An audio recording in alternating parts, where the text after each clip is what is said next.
യുക്രൈനിലെ ഓഡസ നഗരത്തിൽ യാത്രാ ട്രെയിനിന് നേരെ റഷ്യൻ ആക്രമണം. ആക്രമണത്തിൽ 4 പേർ കൊല്ലപ്പെട്ടു. 200ഓളം യാത്രക്കാരുണ്ടായിരുന്ന ട്രെയിനിൽ നിന്നും 4 പേരെ കാണാതായി. ട്രെയിനിന് നേരെ ഡ്രോൺ ആക്രമണമാണ് നടന്നതെന്ന് യുക്രൈൻ അറിയിച്ചു. അതേസമയം ആക്രമണം സംബന്ധിച്ച് റഷ്യ ഇതുവരെ പ്രതികരിച്ചിട്ടില്ല. വിവരങ്ങളുമായി ഐസൺ ജോസ് ചേർന്നു. ഐസൺ, യുദ്ധഭീതി അകലുന്നില്ല. യുക്രൈനിലെ ഓഡസ നഗരത്തിൽ യാത്രാ ട്രെയിനിന് നേരെയാണ് റഷ്യൻ ആക്രമണം ഉണ്ടായിരിക്കുന്നത്. പറയൂ വിവരങ്ങൾ. തീർച്ചയായും യാത്രാ ട്രെയിനിന് നേരെ ഉണ്ടായ ആക്രമണത്തിൽ 4 പേർ മരിച്ചു എന്ന പ്രാഥമിക റിപ്പോർട്ടുകൾ ഇപ്പോൾ തന്നെ പുറത്തു വരുന്നുണ്ട്. ഒഡേസ നഗരത്തിലാണ് ഈ ആക്രമണം ഉണ്ടായത്.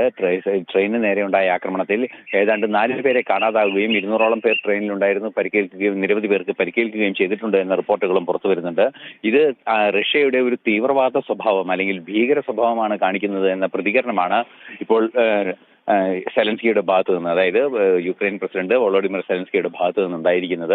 കർശനമായ ഇത്തരം നീക്കങ്ങളെ എതിർക്കുക തന്നെ ചെയ്യണമെന്നൊരു നിലപാടിലാണ് അദ്ദേഹം ഉള്ളത് എന്നതും ഒരു യാഥാർത്ഥ്യമാണ്. നേരത്തെ നമുക്കറിയാവുന്നതാണ്, വലിയ തോതിലുള്ള ഇത്തരത്തിലുള്ള ആക്രമണങ്ങളെല്ലാം തന്നെ പരസ്പരം നടത്തുന്ന ഒരു സാഹചര്യം ഉണ്ടായിരുന്നു. ഈ അടുത്ത ദിവസങ്ങളിലും ഈ വിഷയം പരാമർശിക്കപ്പെടുക പോലും ചെയ്തിരുന്നു. ഇന്ത്യ യുക്രൈൻ സ്വതന്ത്ര വ്യാപാര കരാർ ചർച്ചാവേളയിൽ യൂറോപ്യൻ യൂണിയൻ കമ്മീഷനെല്ലാം തന്നെ ഇക്കാര്യം പരാമർശിക്കുന്ന ഒരു സാഹചര്യം ഉണ്ടായിരുന്നു.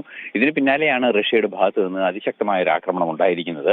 ഈ ആക്രമണത്തിൽ 4 പേർ മരിക്കുകയും 4 പേരെ കാണാതാവുകയും ചെയ്തു എന്ന റിപ്പോർട്ടുകളും പുറത്തു വരുന്നു. ഇപ്പോൾ നമുക്ക് ദൃശ്യങ്ങളിലൊക്കെ കാണുന്നത് പോലെ ട്രെയിനിന്റെ പല ഭാഗങ്ങളിലും വ്യാപകമായി അഗ്നിബാധയുണ്ടായ സാഹചര്യം എല്ലാം തന്നെ നിലനിൽക്കുന്നുണ്ട്. നിലവിലെ സാഹചര്യത്തിൽ മരണസംഖ്യ ഉയരാനുള്ള സാധ്യത ഇല്ല എങ്കിൽ കൂടി, അത്തരത്തിലുള്ള സൂചനകളൊന്നും പുറത്തു വരുന്നില്ല എങ്കിൽ കൂടി, ഇത്തരത്തിലൊരു ആക്രമണം നടന്നതിനെ അതിശക്തമായി യുക്രൈൻ അപലപിക്കുകയും ചെയ്യുന്നുണ്ട്.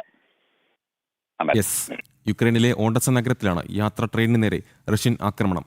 ആക്രമണത്തിൽ 4 പേരാണ് കൊല്ലപ്പെട്ടത്. 200ഓളം യാത്രക്കാരുണ്ടായിരുന്ന ട്രെയിനിൽ നിന്നും 4 പേരെ കാണാതായിട്ടുണ്ട്. ട്രെയിനിന് നേരെ ഡ്രോൺ ആക്രമണമാണ് നടന്നതെന്ന് യുക്രൈൻ പറയുന്നു. അതേസമയം ആക്രമണം സംബന്ധിച്ച് റഷ്യ ഇതുവരെ പ്രതികരിച്ചിട്ടില്ല. വിവരം നൽകുകയായിരുന്നു ഐസൺ ജോസ്.